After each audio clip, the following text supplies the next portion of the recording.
Hello again my dudes, Kadima back with another Elden Ring build video, this time with what I decided to call the Dragon-Hunter build, mainly because we'll be using this beauty of a sword, which is the Dragon-Hunter's Great Katana.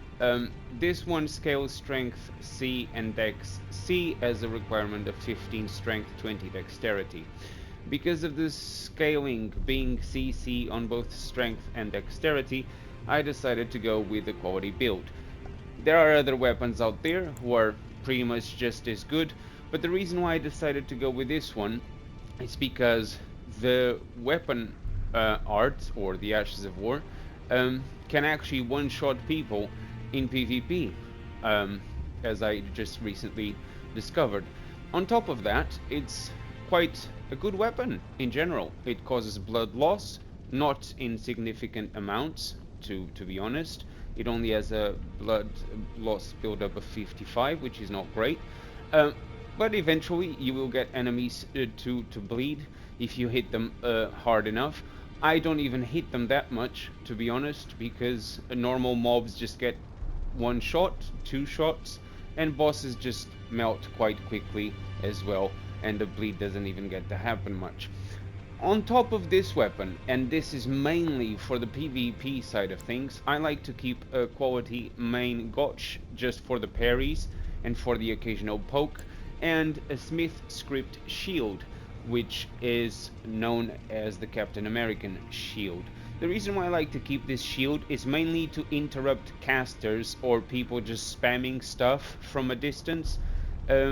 If not, I just two-hand the Dragon-Hunter Great Katana, or I will occasionally swap to try to get a parry if the opponent is spamming too many running attacks, or if he's waiting for me to attack, roll, and then punish me. I will try to get a parry in those occasions.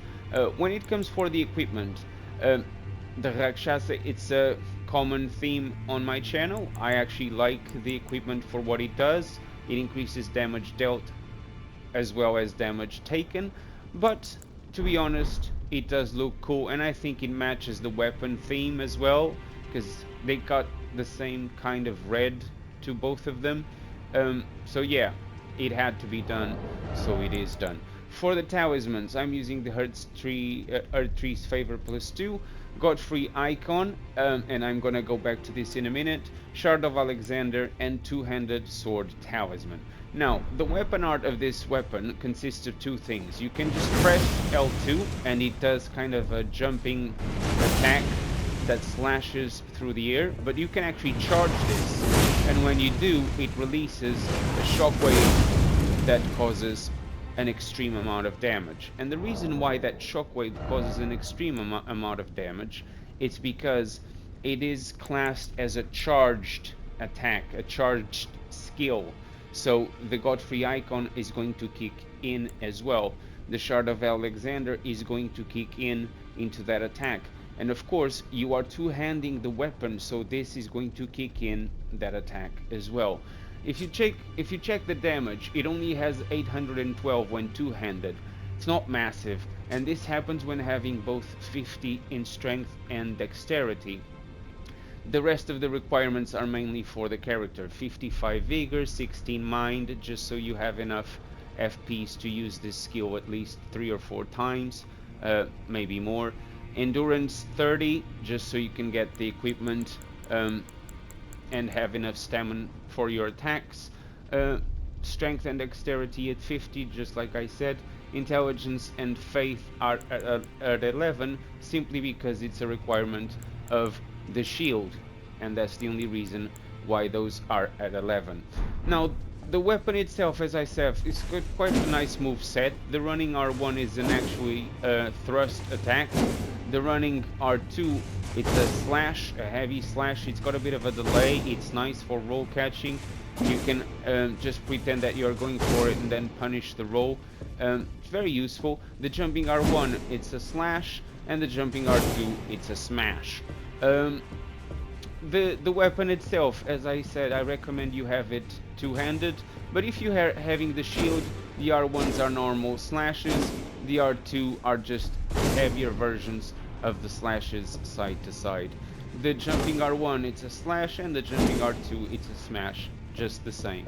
Now the shield, as I said in PvP, I use it mainly to interrupt casters. If I'm playing a sorcerer and he's on top, he's trying to spam spells from a distance, I just throw the Captain American shield, I just spam it, and they immediately lose interest in spamming any spells. And the reason why this is useful, it's first, if you check the scaling, it's got strength, is scaling with strength at C and dexterity at D. The weapon itself doesn't seem to do a lot of damage, but when you check that it does have 304 attack rate, it doesn't say much, but what it does is that this thing does a lot of damage, especially if you charge it. You can actually charge it slightly, not much. You can simply spam it if you want, or you can just slightly charge it. It doesn't seem to make much of a difference, but that small delay can set opponents off guard in PvP. Again, I don't really use this in PvE. PvE, you know what to do. Two-hand the sword, attack, spam that weapon art, fully charge for the fire, and you will be doing a tremendous amount of damage, as I am about to demonstrate. So, as usual, let's start with my two examples of PvE. You know what it's like. I always kill the same two, considering there are a few bosses I got left, and every time I reload my save, this is what it's available. So I summon the Mimic, I use Exalted Flesh, I use my physique, and just so you know, in my physique I have temporarily boosts the stunning effect, and temporarily boosts charged attacks. So this is why every time I land a charged attack, it does 4,000 damage, which is not an astronomical amount, but considering there's me and the Mimic doing it, easy job. Now for the dragon, which this is a Ghost Flame dragon. It doesn't take as much damage from this sword as a normal dragon does. Don't really know why, probably because he's a ghost kind of dragon, which I didn't really get. To normal dragons, this sword actually does a little bit more damage. But there you go. The range is not magnificent. As you can see, I'm actually not landing the hits from this distance. You have to get closer. But I didn't want to get close straight away because there's a lot of enemies there. But in any case, I didn't want to take too long, so I had to jump in and start smashing things. This knight here was not minding his own business, so I had to crash him quickly. The dragon decided to get rid of pretty much the smaller ones. My Mimic is down there, not sure what he's doing, but as you just saw, the targeting of this thing is not amazing. Even now I was just a small distance away from the dragon and it didn't hit. Again, the tracking is not great. You need to be closer than you probably would expect. But again, every time you charge this thing, around 4,400 damage, which is not insane, but it's pretty good. Unless the dragon decides to take flight and ruin my day. This one actually did 7,000, as you just saw, because it was right in the face, which is quite a significant amount of damage. And there you go. This is it. This is all the build performed in PvE. This one was like 3,500, 3,500, and then 10,000. GG Dragon. Now let's do some PvP, starting with a very good fight actually, quite aggressive. This guy, I was trying to get him to attack me by spamming that little Captain America shield. He was using a Great Katana, same as me. That trade was a bit... I didn't realize he could actually equip that in the Katana. I actually have an idea for a build with that stuff. I'm still thinking about it. But he was actually outspacing me, trying to get me to attack, so I decided to attack and bait the parry. And there you go. I don't think he had realized I had swapped weapon to get the parrying dagger. GG, my friend. As for the next one, you use Exalted Flash as usual at the start of the fight. There's a sorcerer. Okay, shield to the face. 550 from a single shield throw. This is why I love having this shield in PvP for this build. I actually managed to mess it up a little bit, but he decided to test my patience, so I just kept spamming the shield, and there you go. Shield to the face. Captain American wins. For this next one, I actually fought this guy a few times. He decided to come full strength at me. Maybe I did some wrong to him in the past with my madness build or something. But in any case, this is a good example of how much damage the charged Ash of War with this weapon does when two-handed. 811 a single R1 hit, and this is how you finish the job. This was actually one of my favorite wins. That backwards jump for the Ash of War finish. Now, as for this guy, he was using extremely heavy armor. He had endless poise. As you can see, he's actually just punishing me through my R1s. I tried once, I tried a second time, but he was just on top of me, punishing me with his heavy armor. I actually managed to stun him just before he got hyper armor. But here, again, he's just trying to punish me with his R1s because he knows he's got way more poise than me. He's gonna break my defenses. But in this case, because he decided to go with this, I decided to go with this as well. GG, my friend. This is actually a good fight as well, because this guy decided to punish me with the dragon right from the start of the fight. He was trying to give me Scarlet Rot. I didn't appreciate that, so I decided, you know what, nah, I don't even have the bolus, but I will punish you. So I decided to throw shields. Unfortunately, I was too far, so let's just get a little closer. Shield to the face, 400 damage. Shield to the face, 400 damage, and interrupts them.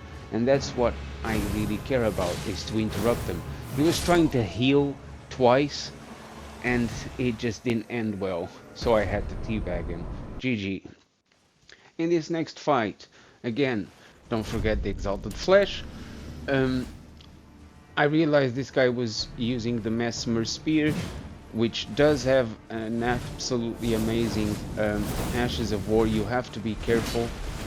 The dodging is a bit weird, because you have to dodge the first one forward and then try to dodge all the other hits backwards and to the side. I find that to be the most effective way. Every time my Captain American shield hits, he does around 530 damage, which is quite good. So I decided to spam to try to make him stop doing the Ashes of War, and then I got the kill with the throw of the shield just before he started. In this next fight, again, don't forget the Exalted Flesh. I ran into a guy using the new version of Radan's sword. I start with the shield, 366. That's not too bad considering he's using heavy armor. I go with the running R1. He decides to go with the Ash of War. I felt very tempted to do the same, but I was pretty sure he would be able to see it. So I just decided to outspace him and finish him with a charged R2. GG. In this fight, this guy is actually using the new Scythe, which allows for the dodging attack, as he just did right there. I find this to be a very cool Ash of War. It's not exactly offensive, but it's very useful to then turn defense into offense. I realized he was about to try to throw stuff on me from afar, so I anticipated his movement and just started spamming the shield, and I managed to finish the job. This is why I love this shield, particularly with this build. Now this guy, actually a very good fight. He was outspacing me quite well with the Milady weapon, which I gotta be honest, I tried it myself, but I couldn't get used to the moveset of this weapon The poking is very weird. I didn't really enjoy it. I tried to enjoy it, but I found the poking to be extremely odd at times. Even when I was facing my opponents dead in the eye, straight forward, it just wouldn't connect for some reason. So this is it, but I'm gonna finish this fight with a nice parry, so just be on guard for it. I bait him with a running attack, and then boom, there you go. GG, my friend. GG. And moving on to the next one. This guy was using the big ass spear, which pokes. It's not a spear. It's actually like a rapier. It pokes extremely fast, so I decided to end the job straight away and one shot with the Ash of War. Did you guys see that? It might be worth checking again. The Ash of War did 1662 damage. Now in this fight, there we go, we gotta get that shield going. He actually managed to land the R1. I tried to outspace him here, but didn't go so well. He actually managed to counter me. The fight was going very poorly in my favor. I was actually thinking he was going to parry me there. Lucky me, he didn't. He was very aggressive in a way, but he was outspacing me quite cleverly, and he was using the milady one-handed, which again, I tried to get used to this weapon, but I couldn't. I'm glad other people are finding it a good weapon and having fun with it. If I do manage to get used to it, I might try it later on in a build. In any case, just a heads up, this fight is going to win in a draw, and in a draw we are going to basically kill each other. Thank you guys so much for watching. I hope you do try this build. It's a really nice weapon, and you actually can get it really early in the game, so it's worth checking it out and try it yourselves. I'll see you guys in the next one. Thank you. Cheerio.